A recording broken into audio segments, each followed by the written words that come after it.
Hey folks, this is a lesson on carbon-14 dating and an example that goes along with it.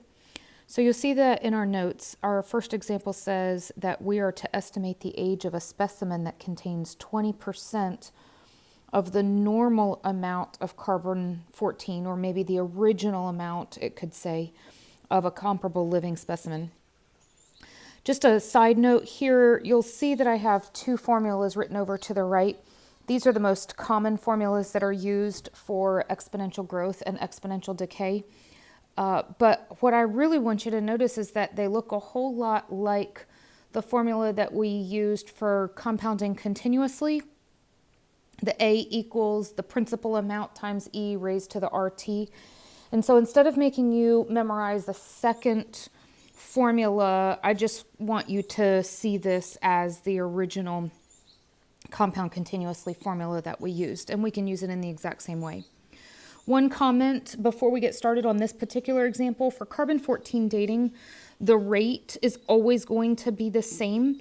And so this is going to be a decaying rate, and that's going to be the negative natural log of 2 divided by 5,700. So we can just automatically use that for our rate and not worry about it. Okay, so let's take our equation and let's, first thing we want to do is just simply set up what we have. And so my original amount, that P, the initial amount, I'll leave it alone.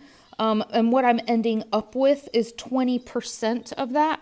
And so I'm going to use my decimal version of 20%, the 0.2 or 2/10 of P. My original amount is equal to P times E raised to the, notice that for the R, I've gone ahead and plugged in that negative natural log of 2 divided by 5,700. I don't know the T because the question asks me to estimate the age. So that's what I'm working on.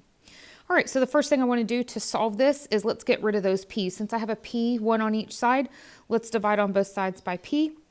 And then we'll go ahead and simplify our equation by canceling the P's out, and that will leave us with this 0.2 equals E raised to the rate times time. All right, next what I want to do is I want to take the natural log of both sides. This is by using some of those properties that we learned in a previous section in this chapter. So if I take the natural log of both sides, then I can simplify, and you'll notice that over on the right, we have a property that deals with this. And so we're going to go ahead and use that property at this point.